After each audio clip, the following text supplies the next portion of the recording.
Salam, Bapak, Ibu, saudara-saudari yang terkasih. Selamat datang di channel Pemulihan Hati. Mari kita mendengarkan renungan firman Tuhan yang berjudul Jangan Berhenti Mencari Tuhan. Kalau kita benar-benar menghormati Tuhan dan menjadikan Tuhan itu segalanya, maka kita melakukan segala sesuatu pun demi Tuhan. Kalaupun kita bertemu teman dan lain-lain, itu juga dalam rangka bagaimana kita menyenangkan Tuhan. Sehingga barulah kita bisa memenuhi apa yang dikatakan Tuhan. Baik kamu makan atau minum atau melakukan sesuatu yang lain, lakukanlah semua itu untuk kemuliaan Allah. Jadi, kalau orang melihat kehidupan kita hari ini yang aneh menurut mereka, itu karena kita melihat kritisnya kehidupan dunia ini. Dari kritisnya kehidupan ini, kita memiliki perasaan krisis, seperti seorang penjahat yang dikejar polisi. Dia akan lari sekencang mungkin, bahkan masuk ke jalan yang melawan arus. Apapun dia lakukan agar tidak tertangkap polisi. Kenapa kita tidak lari dari kejaran dosa dan kejaran pengaruh dunia? Sejujurnya, kita mungkin punya pergumulan seperti pemazmur ini. Di mana Engkau, ya Allah? Engkau seperti tidak nyata, Tuhan. Kita masih belum puas dengan kehadiran Tuhan dalam hidup kita. Mestinya lebih dari sekarang, sampai kita pun bertanya, bagaimana Daud bisa berdialog dengan Engkau? Sebelum maju berperang pun ia bertanya, apakah ia harus mengejar musuhnya atau tidak? Kalau Allah itu hidup, nyata, hadir, mestinya kita alami.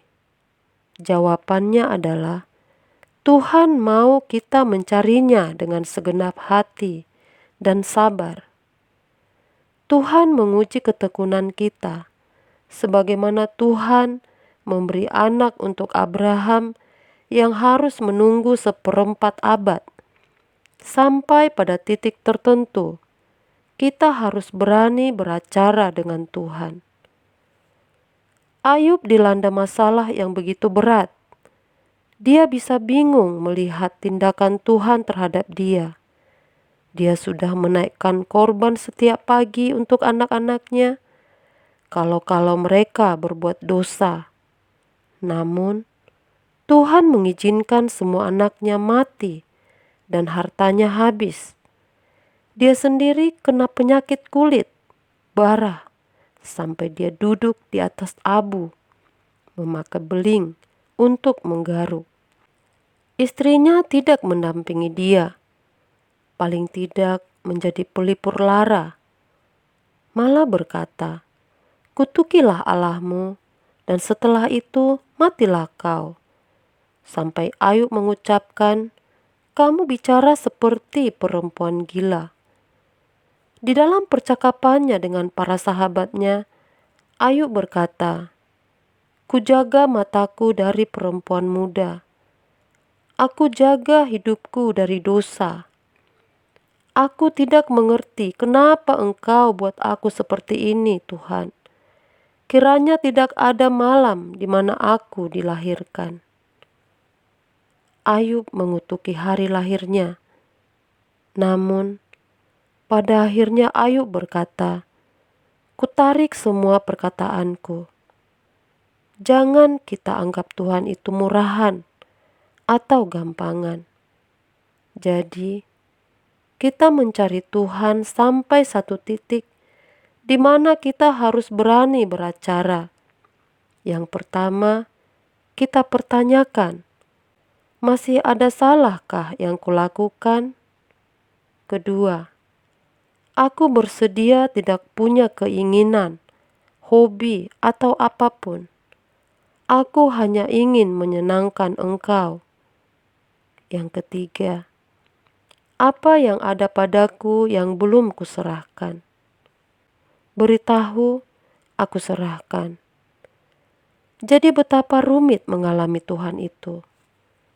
Tapi Tuhan pasti makin hari menambahkan ketebalan kehadirannya, sampai kita tidak bisa berbuat dosa, sampai tidak ada ketakutan sama sekali, sampai cinta kita bulat terhadap Tuhan, sampai takut kita akan Allah utuh, dan hormat kita setinggi-tingginya.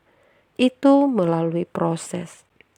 Sekarang, masing-masing kita bertanya, seberapa ketebalan kehadiran Tuhan dalam hidup kita? Kalau kita tidak membutuhkan Dia secara benar, maka nanti ketika kita bertemu Tuhan yang begitu agung dan mulia, baru kita menyesal karena kita tidak sepenuhnya menghormati Dia. Maka kita harus nekat untuk mencari Tuhan. Lebih kuat dari rasa kantuk kita.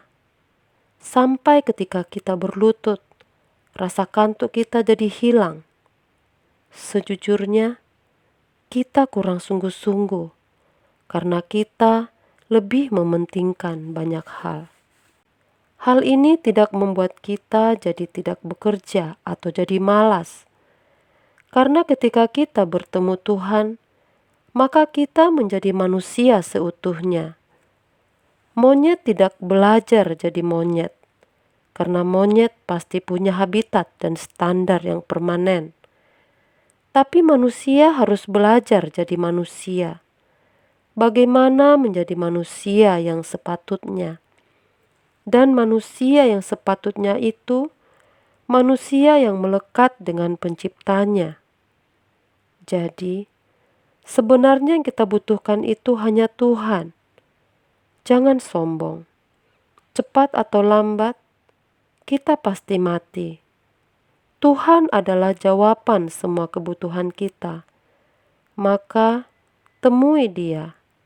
Dan Tuhan berjanji, kalau kau mencari Aku, kamu akan menemukan Aku. Maka, ada saat-saat di mana kita meditasi. Kita masuk kawasan di mana ada suara Tuhan di situ. Kita masuk kawasan di mana ada suara Tuhan di situ. Dan itu kita latih. Jangan merasa puas dengan kekristenan kita hari ini. Kalau kita belum sampai mendengar suara Tuhan, jangan berhenti mencari Tuhan. Kalau kita belum mendengar suara Tuhan, namun kita berhenti, suara siapa yang kita dengar?